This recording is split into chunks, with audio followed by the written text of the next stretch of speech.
दोस्तों नमस्कार, मैं जगदीश यादव कोटा राजस्थान से एक बार फिर आप लोगों का स्वागत करता हूं।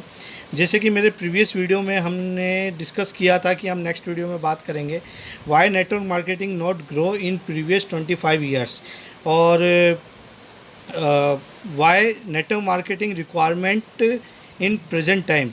इन दोनों पॉइंट्स पे आज अपन डिस्कस करेंगे। जो पहला पॉइंट है कि पिछले 25 साल से नेटवर्क मार्केटिंग ग्रो नहीं हो पाई, तो इसके पीछे क्या कारण हो सकता है। तो मेरे नज़र में जो पहला कारण निकल कर आता है वो है इन्वेस्टमेंट कंपनीज़ का।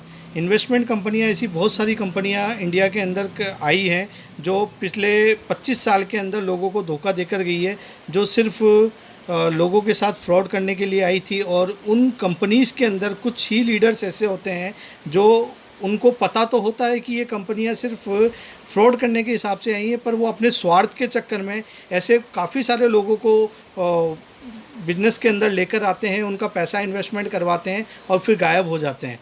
तो उन ऐसे करने से लोगों के अंदर सिर्फ नेगेटिविटी फैली है। तो पहला जो कारण निकल कर आया है कि लोग बाग इस बिज़नेस से नेगेटिव काफ़ी ज़्यादा हैं, क्योंकि उन लोगों का कहीं ना कहीं पैसा डूबा है, कंपनी गायब हुई है।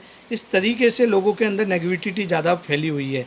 दूसरा जो कारण निकल कर आता है वो सिंपल सा ये है कि लोगों के पास अफोर्डेबल प्रोडक्ट्स घर तक नहीं पहुंच पाए।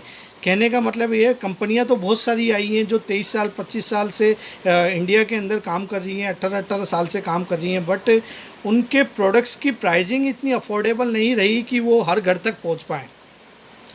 तो ऐसा कारण क्या हो सकता है कि जिस वजह से इनके प्रोडक्ट्स नेटवर्क मार्केटिंग ग्रो नहीं हो पाई। तो यही कारण है कि नेटवर्क मार्केटिंग ग्रो ना होने का। क्योंकि आप लोगों को मैं एक एग्जांपल के तौर पे समझाता हूँ कि इंडिया के अंदर 1.25 करोड़ से ज़्यादा का टर्नओवर एफएमसीजी गुड्स का होता है। वहीं पर ही 2015 के अंदर एक कंपनी है जो इंडिया के अंदर आई और मात्र 5 साल के अंदर अपने टर्नओवर को 2000 करोड़ से 25,000 करोड़ का टर्नओवर पहुंचा देती है। तो उस कंपनी के बारे में आप लोग जानते हैं, और ऐसा क्यों हुआ ये आप लोगों को मैं बताता हूँ उसका कारण क्या है। क्योंकि वह स्वदेशी कंपनी है जिसका नाम है पतंजलि। आप लोगों ने देखा होगा, उसके प्रोडक्ट्स यूज़ करेंगे। सबसे पहली चीज़ वो स्वदेशी कंपनी है। स्वदेशी कंपनी होने की वजह से लोगों को ये विश्वास हुआ कि जो योग हमें सिखाते हैं वो जब स्वदेशी प्रोडक्ट्स हमारे बीच में लेकर आ रहे हैं और साथ में आयुर्वेदिक बेस्ड अगर वो प्रोडक्ट्स हैं तो वो हमारे लिए कितने लाभकारी हो सकते हैं।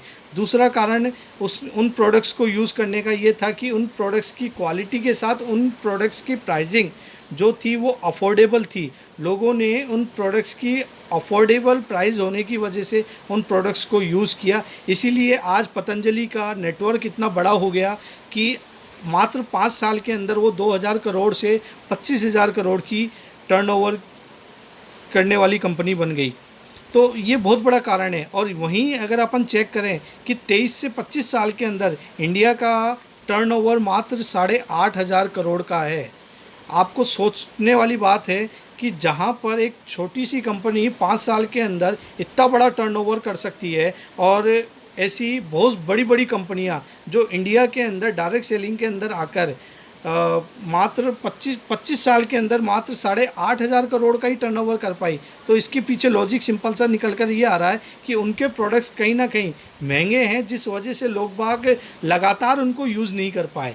एक बार प्रोडक्ट्स यूज़ करा, बट नेक्स्ट टाइम वो प्रोडक्ट यूज़ इसलिए नहीं कर पाया, रीपरचेज इसलिए नहीं कर पाया क्योंकि प्रोडक्ट्स की जो प्राइसिंग है वो काफ़ी ज़्यादा हाई रही है। दूसरा एक एग्जांपल आप लोगों को मैं बताता हूं। जैसा मैंने सर्च आउट किया है, यूएसए के अंदर 32,000 करोड़ की पॉपुलेशन होने के बावजूद भी वहां पर जो डायरेक्ट सेलिंग का टर्नओवर होता है वो 2,12,550 करोड़ का टर्नओवर है। ऐसे ही चाइना के अंदर 140 करोड़ की जनसंख्या होने के बावजूद वहाँ पर जो टर्नओवर है डायरेक्ट सेलिंग का वो 1,77,450। ऐसे ही छोटी छोटे कंट्रीज़ के अंदर भी वहाँ पर डायरेक्ट सेलिंग का टर्नओवर बहुत ज़्यादा हाई है। तो आप लोगों को समझना चाहिए कि वहाँ पर जब इतनी तेज़ी से ग्रो कर रहा है तो इंडिया के अंदर भी ये बहुत तेज़ी से ग्रो करेगा और करने वाला है। इसीलिए दूसरे पॉइंट पे मैं आप लोगों को समझाना चाहूँगा कि why requirement in business in India. तो इसको समझने के लिए सिंपल सी आप लोगों को मेरे को ज़्यादा समझाना नहीं पड़ेगा, क्योंकि परिस्थिति अभी ऐसी चल रही है। आप लोगों को पता है पिछले 1.5 महीने से आप लोग लॉकडाउन के अंदर आप अपने अपने घरों में हैं, और आने वाला समय पता नहीं और कितना हमें लॉकडाउन के अंदर बिताना पड़ सकता है। और इससे होगा क्या, इससे अब बहुत ज़्यादा बेरोज़गारी बढ़ने वाली है। इंडिया के अंदर ऐसी बहुत सारी कंपनियां हैं जिनको अब सोचना पड़ेगा। एम्प्लॉयज़ जो ऑलरेडी काफ़ी लंबे समय से इनके पास चले आ रहे थे, उनमें से छटनियाँ चालू हो जाएंगी। ऐसी बहुत सारी कंपनियां हैं जो अब सफ़र करना शुरू कर देगी। तो ऐसी बहुत सारी प्रॉब्लम्स हैं जो इंडिया के अंदर आने वाली हैं, और आप लोगों को पहले से तैयार रहना चाहिए इस चीज़ के लिए। और नेटवर्क मार्केटिंग क्यों ग्रो करेगी और नेटवर्क मार्केटिंग क्यों रिक्वायर्ड है, तो इसका एक सिंपल सा लॉजिक और एग्जांपल के तौर पे मैं आप लोगों को समझाना चाहूँगा कि इस पूरे लॉकडाउन के पीरियड में किसी ने भी कार्ड खरीदने की बात नहीं करी होगी, जूता चप्पल कपड़े ये सब खरीदने की बात नहीं करी होगी, और ना खरीदना चाहता होगा, क्योंकि इस लॉकडाउन के पीरियड के अंदर ये सारी चीज़ें काम नहीं आने वाली। बट कहीं ना कहीं आप लोगों को पता है कि आपके घर में एफएमसीजी गुड्स लगातार यूज़ पहले भी होते आए थे, और आज भी यूज़ हो रहे हैं, और आगे भी यूज़ होते आएंगे। तो आप लोगों को ये सिंपल सा क्लियर है कि एफएमसीजी गुड्स कभी भी आपके लिए एक छोटा व्यापार नहीं बनने वाला, ये एक बहुत बड़ा व्यापार है, और आगे भी ये व्यापार बहुत तेज़ी से बढ़ता चला जाएगा। नेटवर्क मार्केटिंग ही एकमात्र ऐसा बिजनेस है जिसके अंदर आप लोग आपका स्वयं का व्यापार एक छोटे स्केल पे स्टार्ट कर सकते हैं, और एक बड़े व्यापार के रूप में उसको डेवलप कर सकते हैं। एक छोटी सी टीम एक बड़े धीरे धीरे आने वाले 1.5-2 साल में आपके व्यापार को बहुत बड़ा बना देती है। तो यही एकमात्र व्यापार है जो बहुत तेज़ी से डेवलप होता है, और यही सारे कारण हैं कि लोग बाग बेरोज़गारी के रुख में आ जाएंगे। लोगों के अंदर अब इंडिया के अंदर पॉवर्टी लाइन बहुत तेज़ी से बढ़ेगी।